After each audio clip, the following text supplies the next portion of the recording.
दोस्तों, बहुत सारे लोग मुझे कमेंट करके बोलते हैं कि ब्रदर, हम यीशु मसीह पे विश्वास करते हैं, लेकिन अभी तक हमें सही से प्रार्थना करना नहीं आया है। हम बहुत कोशिश करते हैं प्रार्थना करने की, लेकिन बार बार हम प्रार्थना करने से अपने आप को थकान महसूस करने लगते हैं, या लंबी प्रार्थना हम नहीं कर पाते हैं, या फिर हमारी प्रार्थना सही रीति से नहीं होती है। बहुत सारे लोग जो चर्च में जाते हैं उन लोगों की तरह हम प्रार्थना नहीं कर पाते हैं। अगर आपके साथ भी ऐसा होता है कि आप प्रार्थना करना चाहते हैं लेकिन कर नहीं पाते हैं, कोई ना कोई प्रॉब्लम्स आपके साथ आ जाती है, या फिर आपको नींद आने लगती है, या फिर आपको थकान होने लगता है, या कुछ और भी कारण आपके साथ होता है जिसकी वजह से आप प्रार्थना नहीं कर पाते हैं, तो आपको घबराने की बिल्कुल भी आवश्यकता नहीं है। क्योंकि आज के इस वीडियो में मैं आपको उसी का सॉल्यूशन बताने वाला हूं कि कैसे आप सिर्फ 5 मिनट में एक शक्तिशाली प्रार्थना कर सकते हैं। जी हाँ दोस्तों, बहुत सारे लोगों को सुन के लगेगा कि कैसे 5 मिनट में एक शक्तिशाली प्रार्थना किया जा सकता है। तो मैं सबसे पहले आपको क्लियर कर देना चाहता हूं कि मेरे इस वीडियो को बनाने का मकसद ये नहीं है कि हर एक विश्वासी केवल 5 मिनट ही प्रार्थना करे, परंतु मैं ये वीडियो उन लोगों के लिए बना रहा हूं जिनको प्रार्थना करने में अभी सही से आता नहीं, जिन्हें प्रार्थना करना वो उनको समझ में नहीं आता क्या बोलना है, कैसे बोलना है। तो उन लोगों को बताना चाहता हूं कि आप 5 मिनट का प्रार्थना करके भी परमेश्वर के आशीषों को पा सकते हैं। लेकिन इसका यह मतलब नहीं है कि कोई व्यक्ति लंबा प्रार्थना ना करे या उसे घंटों तक प्रार्थना करने की आवश्यकता नहीं है। देखिए, पवित्र आत्मा जिसको जिस प्रकार अगुवाई देती है उसे प्रार्थना करना चाहिए। बाइबल में हमें छोटी प्रार्थना भी देख सकते हैं, बाइबल में है, और लंबे लंबे प्रार्थना को भी हम बाइबल में देख सकते हैं। लेकिन आज सिर्फ मैं 5 मिनट में एक शक्तिशाली प्रार्थना कैसे करते हैं, या फिर बाइबल के अनुसार एक सही प्रार्थना 5 मिनट में कैसे किया जाता है, वो मैं आपको बताना चाहता हूँ, वो आज को आपको समझाऊंगा। इसलिए वीडियो को शुरू से आखिरी तक जरूर देखिएगा। जो जो बातें मैं आपको बोल रहा हूँ, आपको अपनी प्रार्थना में इन्हीं बातों को दोहराना है, और आपके अनुसार जैसे मैं बता रहा हूँ उस तरह एज इट इज़ नहीं बोलना है। आपके साथ जो चीज़ें हैं उनको बोलना है, लेकिन तरीका जो है वो मैं आपको समझाना चाहता हूँ। देखिए, सबसे पहले तो आपको यह जानना है कि प्रार्थना करते क्यों हैं। जब भी हम मसीह यीशु पर विश्वास करते हैं, हमारे लिए सबसे इंपॉर्टेंट है प्रार्थना करना और बाइबल पढ़ना। जब हम प्रार्थना करते हैं तो हम अपनी ज़रूरतों को या अपने विषयों को, जो हमारे जीवन में चल रहा, उन बातों को हम परमेश्वर से बोलते हैं प्रार्थना के माध्यम से, उसे प्रार्थना कहा जाता है।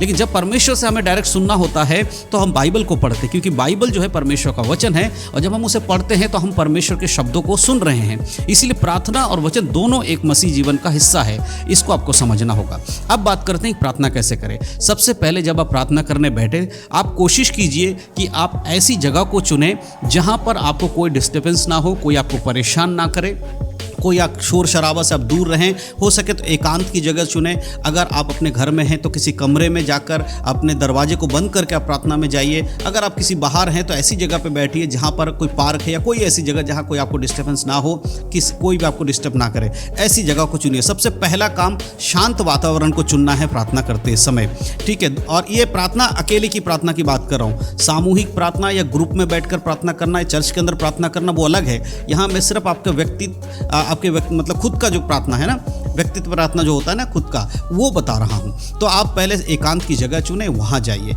अब यहाँ से शुरू होता है कि बहुत सारे लोग यहाँ पहुँच के करें क्या बोलें परमेश्वर से, प्रार्थना कैसे किया जाए, शुरू कैसे किया जाए। तो हमें बाइबल के वचनों को देखना है। जब यीशु मसीह के चेलों ने पूछा यीशु मसीह से कि पिता हे गुरु, हमें बता कि हम कैसे प्रार्थना करें, तो यीशु मसीह ने कहा सबसे पहले तुम परमेश्वर का धन्यवाद करो और प्रभु से कहो, हे हमारे स्वर्गीय पिता, तू जो स्वर्ग में रहता है, तेरा नाम पवित्र माना जाए। इसका अर्थ क्या है? सबसे पहले हमें परमेश्वर का धन्यवाद देना है। आप प्रार्थना शुरू करते समय ऐसे बोल सकते हैं। अब मैं आपको करके दिखाऊंगा। जैसे मैं बोलता हूं आपको समझना है, सीखना है, ठीक है। तो सबसे पहले आपको बोलना है, हे हमारे सर्वशक्तिमान पिता परमेश्वर, हम आपका धन्यवाद करते हैं आज का दिन दिखाने के लिए। आपने आज का दिन हमें दिया, हमें जीवित रखा, उसके लिए हम आपका धन्यवाद करते हैं। हमारे परिवार को जीवित रखा, हमारे लोगों को जीवित रखा, उसके लिए हम आपका धन्यवाद करते हैं। इस प्रकार से हर एक चीज़ के लिए आपको परमेश्वर का धन्यवाद करना है। हमें भोजन दिया परमेश्वर, इसके लिए हम आपको धन्यवाद करते हैं। हमारे बच्चों को संभाला, हमारे परिवार की ज़रूरतों को पूरा किया। जो कुछ भी परमेश्वर की ओर से भलाई आपके जीवन में हुआ है, उन सारी बातों को बोलना है। यहाँ से आपको शुरू करना है। उसके बाद आप परमेश्वर को जब महिमा दे, धन्यवाद दे, अगर हो सके तो प्रभु के लिए अपने होठों को खोलकर उसको महिमा दे। पवित्र पवित्र सेनाओं का यहोवा, पवित्र हो, परमेश्वर की महिमा हो, हालेलुया, प्रेज द लॉर्ड। इस तरह से कुछ शब्दों को बोलकर प्रभु को महिमा दे, लेकिन हृदय की गहराई से। याद रखिएगा, जो भी शब्द आप परमेश्वर की महिमा के लिए इस्तेमाल करते हैं, अगर केवल आपके मुंह में है, आपके अंदर परमेश्वर के प्रति कोई भाव नहीं है, तो उसका बोलना बेकार। इसीलिए जब भी आप परमेश्वर को महिमा देने के लिए प्रार्थना करें, आप दिल से करें, अपने मन की गहराई से करें, ठीक है। तो ये तरीका आपको अपनाना। अब बात करते हैं कि अब हमने धन्यवाद कर लिया, परमेश्वर को कि मेरे जीवन में जो किया उसके लिए धन्यवाद दे दिया, आराधना दे दिया। अब हम क्या करें? अब आपको अपने सारे विषयों को याद करना है। अगर आपके घर में किसी चीज़ की ज़रूरत है, आपको सीधे खुलकर बोलना है, पिता आपके वचन में लिखा है कि यीशु मसीह के नाम से अगर हम कुछ मांगेंगे तो आप हमें देंगे। अगर आपके घर की ज़रूरत है, मान लीजिए बहुत सारे लोगों को आर्थिक स्थिति खराब होती है, पैसों की आवश्यकता होती है, आप बोलिए परमेश्वर से, हे पिता परमेश्वर, हम आपसे विनती करते हैं कि आप हमें पैसे की मदद कीजिए, हमारे लिए कोई ऐसा मार्ग निकालिए, हमें ऐसा जॉब दीजिए, हमारे बिजनेस में अगर लॉस हो रहा है उसके लिए बोलिए।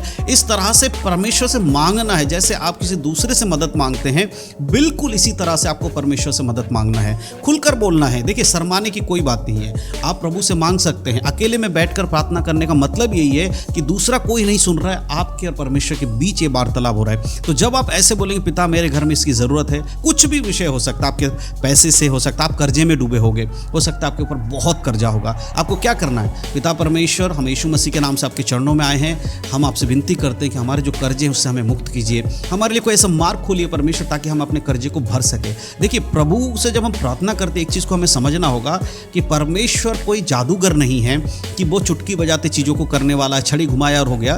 परमेश्वर गलत तरीके से कुछ भी नहीं करेगा। जब आप कर्जे से छुटकारे के लिए प्रार्थना करते हैं तो परमेश्वर आपको ऐसी चीज़ों को देगा जिससे आप पैसा कमा पाओगे और उस पैसे से आप कर्जा चुका पाओगे। ऐसा नहीं है कि परमेश्वर उस कर्जे देने वाले व्यक्ति के मन को बदल देगा और वो क्या भूल जाएगा कि उसने कर्जा दिया है, ऐसा नहीं है। परमेश्वर उसको चुकाने के लिए आपको लायक बनाएगा। इसीलिए परमेश्वर से प्रार्थना करना है इस तरह से कि प्रभु मुझे इस लायक बना कि मैं पैसे को कमा कर उस व्यक्ति को दे सकूं जिससे मैंने उधार लिया है। जब आप ऐसे समर्पण के संग प्रार्थना करेंगे तब आपकी प्रार्थना का उत्तर आपको मिलेगा। अगर आप बोलेंगे जिसने मुझे पैसा दिया वो भूल जाए, तो ये तो बेईमानी हो गई ना, किसी का लेकर नहीं देना। तो परमेश्वर कभी भी आपके इन बातों को नहीं सुनेगा। इसीलिए इस तरह से अब ये इसमें बहुत सारी बीमारी के बारे में भी आप बोल सकते हैं, पिता परमेश्वर आप मेरे जीवन में बीमारी है उससे मुझे चंगाई दीजिए। तो जो भी चीज़ें हैं इस तरह से आपको बोलना है।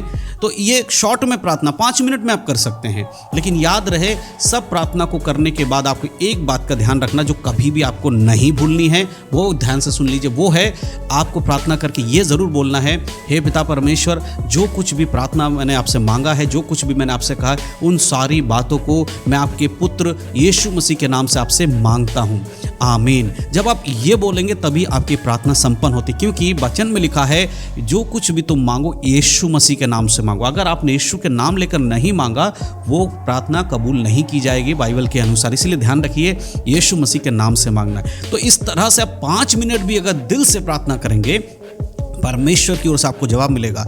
आप अगर लंबी प्रार्थना करना चाहते हैं, भाई 2 घंटे 3 घंटा आप कर सकते हैं, लेकिन जिनको लंबे प्रार्थना करने का अनुभव नहीं है या समय ज़्यादा नहीं दे पाते हैं, उनको नींद आने लगती है, तो वो 5-5 मिनट की प्रार्थना करके शुरुआत कीजिए और धीरे धीरे अपने समय को आप बढ़ाते जाइएगा। और जैसे जैसे आप इसको अपने जीवन का हिस्सा बनाएंगे, रूटीन बनाएंगे, जैसे आप रोज़ सुबह उठकर कोलगेट करते हैं, मुंह धोते हैं या फ्रेश होने जाते हैं, उसी प्रकार अगर आप डेली सुबह उठकर परमेश्वर को धन्यवाद देंगे, अपनी आदत इसको बना लेंगे, आपके जीवन में से हर एक प्रॉब्लम्स को परमेश्वर दूर करेंगे। मेरे प्रिय, यही एक सही तरीका है अगर आप सच में प्रार्थना करना चाहते हैं, शक्तिशाली प्रार्थना हुई 5 मिनट में, तो इस तरह से आप शुरुआत कर सकते हैं। बाद में अपनी प्रार्थना को आप और लंबा करिएगा, जिससे कि आप अच्छे से सारी बातों को परमेश्वर के सामने रख सकें। तो मैं विश्वास करता हूं कि इस तरीके से आप ज़रूर जो मैंने बताया आप सीख पाए हैं, तो प्लीज़ आप अपने जीवन में लागू करिए। और अगर आपको ये वीडियो अच्छा लगा, आपको समझ में आए कि जो जानकारी मैंने आपको दी आपको समझ में आए, तो प्लीज़ आपसे अनुरोध है कि एक बार एक कमेंट करके नीचे ज़रूर बताइएगा कि जो वीडियोस मैं बनाता हूं आप लोगों के लिए, क्या इससे आपको कोई मदद मिलती है वचन में बढ़ने में। अगर आपको मदद मिलती है तो ज़रूर मुझे बताइएगा। आपके कमेंट से मुझे भी उत्साह मिलता है कि लोगों को सिखा सकूं बाइबल, तो अपना कमेंट करना बिल्कुल मत भूलिएगा। तो परमेश्वर इन सब बातों के द्वारा आप सबको आशीष दे। यीशु मसीह के नाम में सबको जय मसीह की। God bless you.